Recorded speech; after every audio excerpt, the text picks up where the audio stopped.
तो आप देख रहे हैं यहाँ पे अति लघु उत्तरीय प्रश्न, इसी को इंग्लिश में कहा जाता है वेरी शॉर्ट आंसर क्वेश्चन।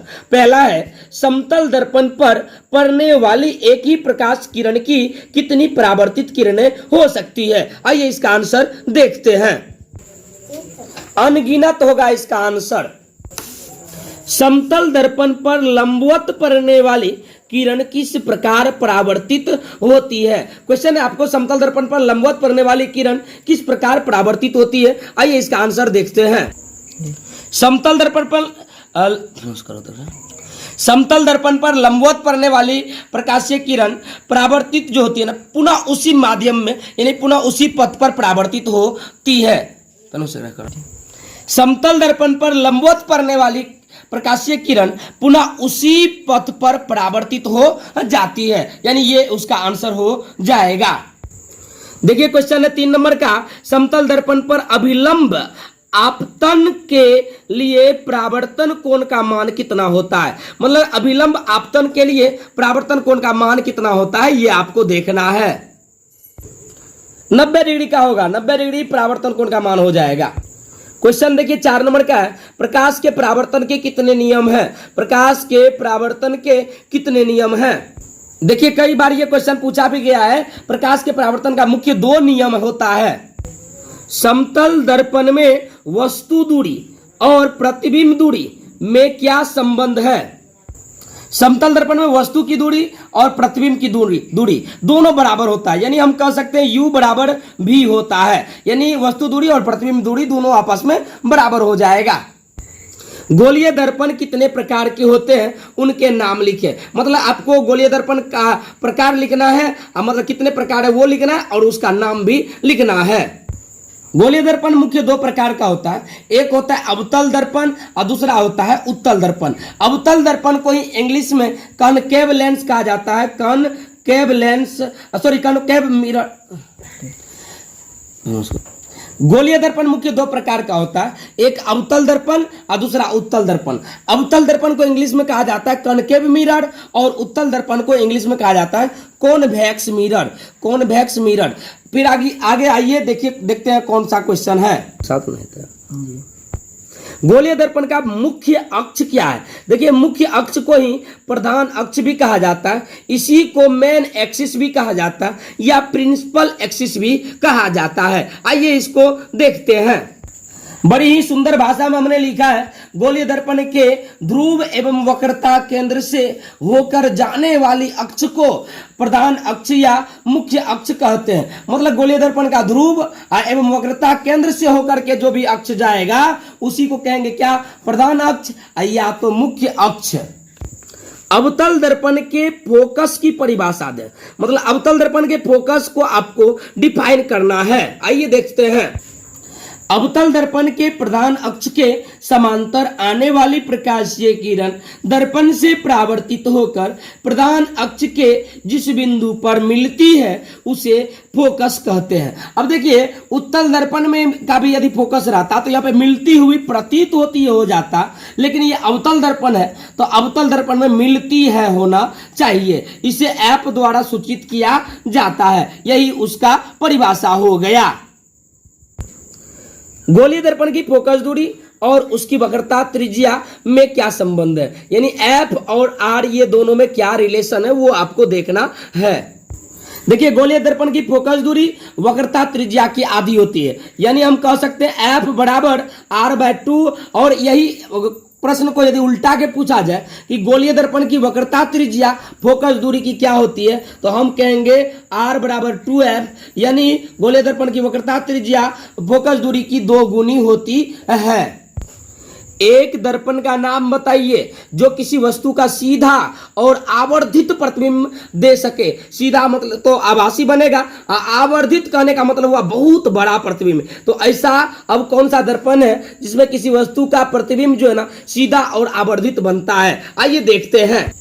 अवतल दर्पण में किसी भी वस्तु का आभासी, सीधा और आवर्धित प्रतिबिंब बन सकता है। एक अवतल दर्पण द्वारा आभासी प्रतिबिंब बनने के लिए वस्तु का स्थान कहाँ होना चाहिए। यानी इसको यदि अपने भाषा में क्वेश्चन को कहा जाए कि मतलब अवतल दर्पण में कहाँ पर वस्तु को रखा जाए ताकि उसका प्रतिबिंब जो है ना आभासी बनेगा। आइए इसका आंसर भी देखते हैं। वस्तु को रखना पड़ेगा दर्पण के ध्रुव और फोकस के बीच में, यानी P और F के बीच में जब वस्तु को रखिएगा तब उसका प्रतिबिंब जो है ना आभासी बनेगा। यदि कोई वस्तु किसी अवतल दर्पण के वक्रता केंद्र पर रखी हो तो उसका प्रतिबिंब कहां और कैसा बनता है। यानी अवतल दर्पण में यदि वस्तु को वक्रता केंद्र पर रख दिया जाए तो उसका प्रतिबिंब कहां पर बनेगा और बनेगा तो कैसा बनेगा वो देखना है आपको। जब भी आप अवतल दर्पण में वस्तु को वक्रता केंद्र पर रखिएगा तो उसका प्रतिबिंब तो फिक्स है, वक्रता केंद्र पर ही बनेगा, लेकिन वो वास्तविक उल्टा और वस्तु के बराबर ही बनने वाला है, यानी वक्रता केंद्र। 13 नंबर का आप क्वेश्चन देख रहे हैं। वस्तु दूरी U का चिन्ह क्या होगा जब एक अवतल दर्पण के सामने किसी वस्तु को रखा जाता है। देखिए अवतल दर्पण के सामने यदि किसी वस्तु को रखा जाएगा तो वस्तु की चिन्ह जो है ना ऋणात्मक हो जाएगा। सेंटीमीटर फोकस दूरी वाले अवतल दर्पण से 15 सेंटीमीटर की दूरी पर रखी वस्तु के प्रतिबिंब की प्रकृति क्या होगी। देखिए यानी एक अवतल दर्पण है जिसकी फोकस दूरी 10 सेंटीमीटर है और उसके सामने में जो है ना एक वस्तु रखा गया है जो 15 सेंटीमीटर की दूरी पर है, तो उसके प्रतिबिंब की प्रकृति क्या होगा ये आपको जानना है। जब आप इस सवाल को पढ़ के F बराबर -10 सेंटीमीटर U बराबर -15 सेंटीमीटर अभी आप निकालोगे तो दर्पण सूत्र होता है 1/V + 1/U = 1/F। ये आपको डिटेल्स से बता रहे हैं। ये पूरी प्रोसेस जब आप करते आओगे तब आपको V का मान -30 निकलेगा। इसका मतलब है कि प्रतिबिंब भी दर्पण के सामने ही बनेगा और जब प्रतिबिंब दर्पण के सामने बनेगा तो वो वास्तविक उल्टा और वस्तु से बड़ा बनेगा। यही आपको मेन आंसर हो गया। आप क्वेश्चन देख रहे हैं। अवतल दर्पण से किस दूरी पर एक वस्तु को रखा जाए जिससे कि प्रतिबिंब का आकार वस्तु के आकार के बराबर हो। जब आप अवतल दर्पण के वक्रता केंद्र पर किसी वस्तु को रखोगे तो वहां पर प्रतिबिंब का आकार और वस्तु का आकार दोनों जो है बराबर बनेगा।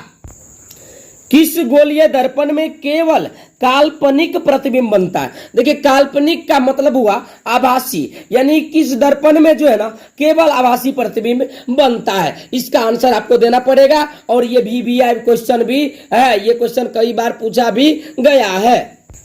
देखिए उत्तल दर्पण में जो है ना हमेशा काल्पनिक यानी आभासी प्रतिबिंब बनता ही रहता है।